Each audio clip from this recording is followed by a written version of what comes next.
another episode of Bespoke Architects Daily Pinup. I'm Nicole Walters, Director of Bespoke Architects, and I'm about to show you all the inspiring images that have made our Pinterest boards today. And wasn't it a day for amazing windows, cantilevered forms and staircases? It was truly, there are a lot of pins to get through, so I will try to be precise with my descriptions and why it is that I pinned them. So this one here, I just really liked that as a way to put a window and a feature window into a round structure. So that was just incredible. I imagine it's just a staircase inside, and these little black boxes are making breakout spaces for that internal. This brick structure here, I just love the cantilevered form over the edge. And then of course it's got a curve, and who doesn't like a curve? So that made it for both the curved window at the back and then the cantilever at the front, and even the contrast in the materials. This house here now, I pinned this interesting bathroom. This bath is a sunken bath, so the top of the bath is floor level. And I found that interesting. Then there's a glass sheet at the one side of that bath, and on the other side of that is the shower. So obviously, again, you'd need a really large bathroom to make that happen, but I did like it as a layout, and it was something a little bit different. The facing bricks, again, it's the way to make a rectangle interesting. So it's the same product, it is all brick, and we've got it running vertical and then running horizontal, and then we've left some spaces in it to make a sort of a translucent screen in that external facade. So that was just a really interesting use of one material to break up a facade. The children's centre here, it was this concrete internal, external window shroud that makes a window seat. This is it over here externally, and I did also pin it for that curved roof form, and that I really liked that. The rabbit house, my goodness, this had an amazing material palette. So I did pin quite a few images of it. This is it from the rear in its own courtyard. It's got like a terrazzo finish going up to the line of the window head or the door height there, and then it transitions up into tiles. A lot of green and a lot of pinks. That's a pink tile in here that sort of matches the Tadillac finish in that shower. So just pinks and greens, and I absolutely loved it. I pinned 3 different images of that staircase. So as you can see, they've put in a curved staircase that's fitting into quite a narrow hallway. It's that terrazzo that we're seeing on the outside running through inside, and we also see it down here in the inlay floor. And that's actually a cantilevered tread with some very nice storage underneath it in the mint green. And then the balustrade, so simple but stunning. Obviously, we transition at this point in the staircase from a terrazzo stair into a timber tread. So just a stunning staircase in a tight space. The colour palette runs through externally into the bathroom and then again into the kitchen. We've picked up a different type of terrazzo. We've got that terrazzo tile floor and then a dark contrasting terrazzo bench top with the green joinery around it, and then the skylight above. So that's a beautiful kitchen. Again, it could be the fish angle lens that somebody's using, but that the fisheye lens, I should say, that looks like a substantial island bench. So for quite a small kitchen, it has quite a big prep area. The mountain tiny house I pinned, and I pinned this more for the lighting. This is external. A lot of people don't give much thought to their external lighting. It's more about functional lighting and security lighting.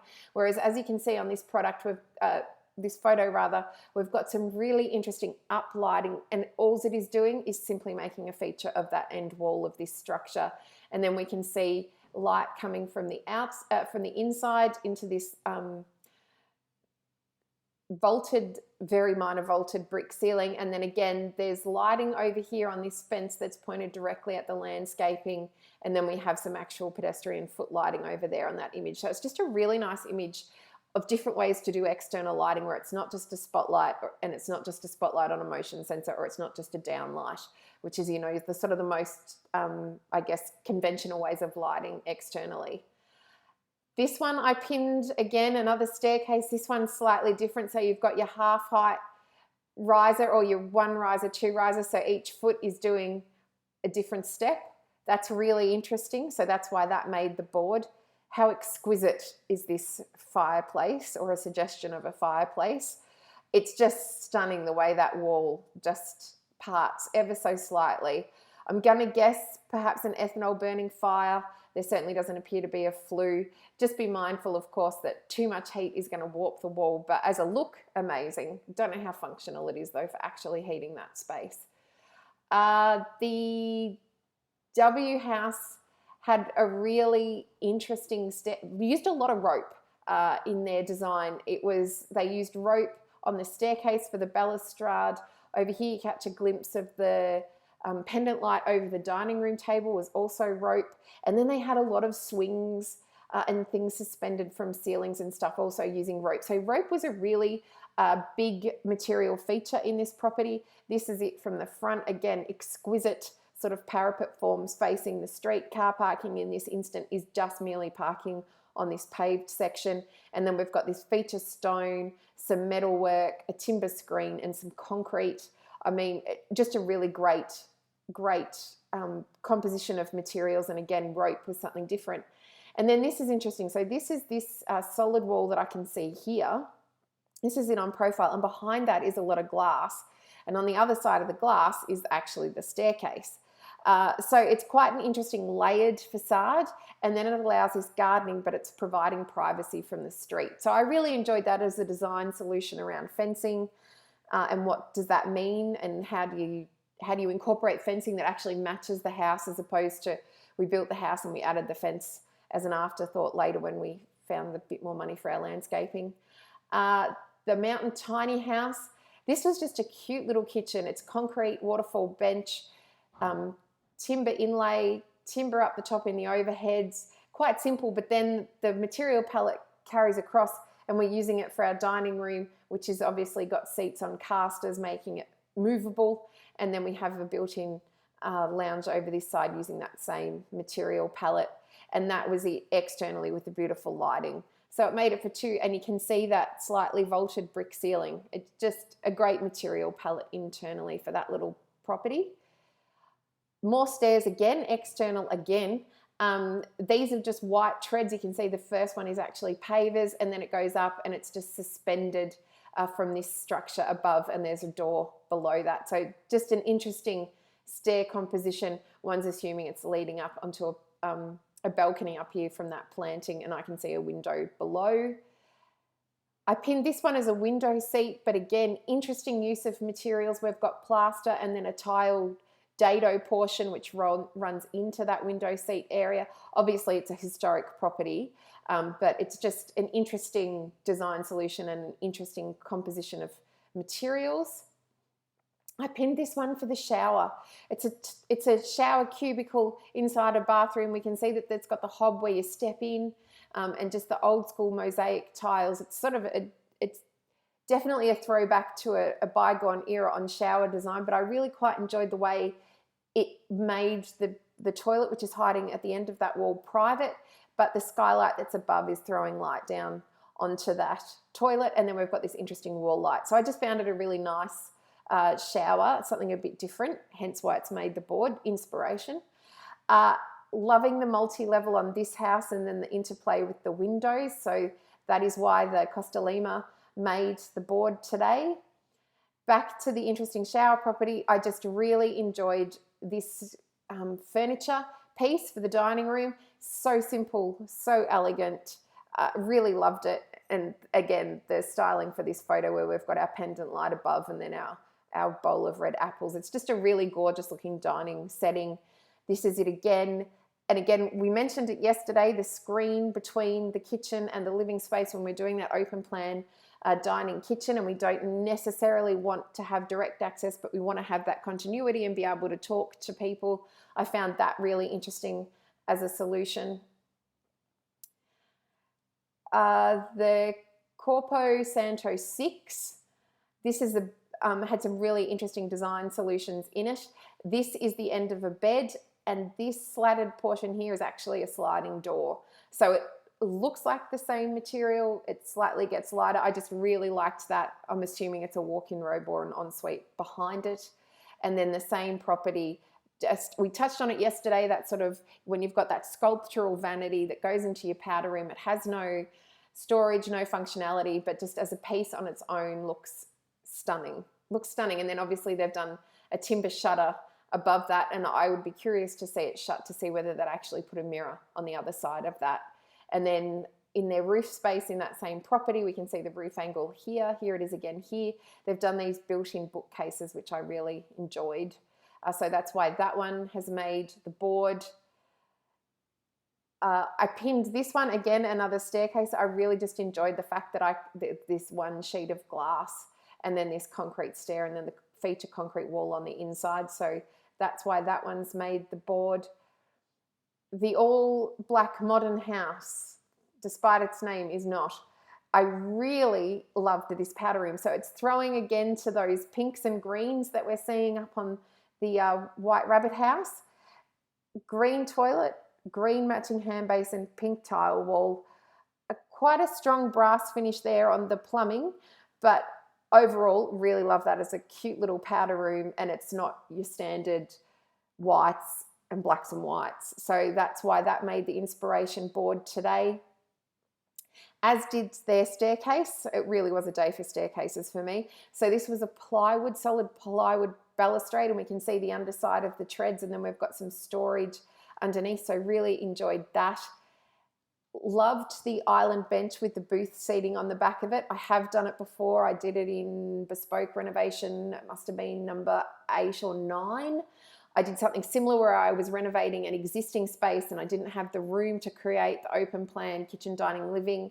We couldn't increase the footprint of the house any further. So what we actually did was combine the dining with the kitchen. It works amazingly well as a design solution if you are working with that smaller space. And again, just some interesting joinery for the bedroom. So the bed head itself tucks into a little nook, which would make it feel more private and dark, and also blocks the view to this study space, which is behind doors. I personally don't like having study spaces in bedrooms. I think if you're a person that suffers anxiety and stress, which I did and still do, I dislike the idea of having to go to sleep at night and wake up in the morning and see the work that I have to do. I like to have a very big space between me and my work. So for me, this wouldn't work so well, but the fact that there is a divider might help ease my anxiety a little bit, but I'm still not 100% convinced that I could live with that solution personally. The all black modern house again, so that was the one with the exquisite toilet over here and all this joinery here. This is it externally. Again, I pinned it for the landscaping of the courtyard, like this circle shape with these beautiful ornamental trees and shrubs in amongst this hard surfacing. I really liked. I do like the different height walls around this. I am not a fan of a sheer 2-story wall. It just, when you're standing in the space, it can look and feel enormous. So it is something that I tend to avoid myself. So I pinned this more for the landscaping than the actual facade of the building. And then that is that kitchen space over here that we see here, but it actually made the Pinterest board today for the fireplace, that suspended fireplace sitting on concrete. It is something that we are a fan of doing here at Bespoke Architects, and here it is tucked against a wall. So really enjoyed that, and that's why it's made the Pinterest board. This particular house here, just the amazing cantilever that the roof form has. I mean, this is a house that's all about form externally, and then how you interplay that internally. So this big sheer white vertical wall doesn't reach the ground. There's a gap and it's infilled with glass, and that glass leads your eye down this hallway. So it does an amazing job of making what can feel like a very tight rectangle feel really spacious, because it's got glass that you can see out of on both sides. So that was a really interesting piece, and that's a project, and that's why that one made the board. I also pinned some kitchens by Lego. They do prefab kitchens. Really loved their island bench. This is one here. It's an L shape with another lower bench underneath, and then the bank of full height storage with your wall ovens on that side, your sink and your cooktop are in the bench. And if we have a look, here is an aerial view of that same kitchen, and it's got like the pit cooking that we have here in Australia, where your gas burners are separate and they're individual and they go into the bench top itself. Obviously in this particular image, that range hood is nowhere near you, so that is something to be aware of. And then from the same company, there was a couple of other island kitchen designs, particularly for the island benches I liked. This one for the material, that marble look on the front facade with the timber, and then the wall of cooking at the back. This one did a timber return to sit at, so it's an L-shaped kitchen. You can see that the overheads don't go full height. They're just little half-height overheads with some nice LED lighting underneath. But look at that perspex. It's actually structural. It's holding up that island at the end of that bench, but it looks so lightweight and so fine. I really do enjoy that. And it's a feature that they use quite heavily in the Largo kitchens. You can see it being the kicker on that one over there. You can see it holding up this white end. It's the way they're getting the interplay of light and dark. The only thing to be obviously aware of, or two things: functionally, that it offers nothing, and cleaning wise, if you had small children or a dog, that is something that you possibly would want to be aware of, that little fingerprints or little doggy noses are going to leave a mark on your perspex. So if you are a person that likes a clinically clean house and cooking environment, maybe perspex isn't an option for you. But if you're somebody who likes the play of light and dark, then it's something worth considering and discussing with your designer. And then finally, the lights. These are customizable LED pendant lights, and I just really liked the ability to create curves and different shapes, abstract forms. Again, we do use LED lighting like this. It can make quite good task lighting. Again, I was going to say I would use it over a dining room table, but the task lighting component of an LED with a diffuser on it like that, it probably could work over your island bench as well. So just keep that in mind.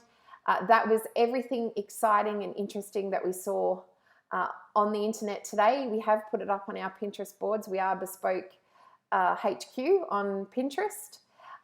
If you enjoyed this and are looking for more design inspiration, I encourage you to check out our video. It's inside Bespoke House number 4, also known as the Golf Course House.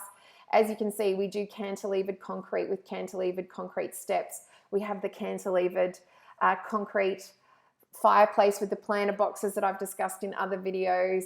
It's a great interplay of form and material and shape. It was a pleasure to work on. The client's furnishings are divine. So if you've got the spare 3.5 minutes, it's well worth a check out. I encourage you to look at it. Until tomorrow, enjoy the rest of your day. Thank you for watching Bespoke Architects Daily Pinup. I'll see you next time. Bye.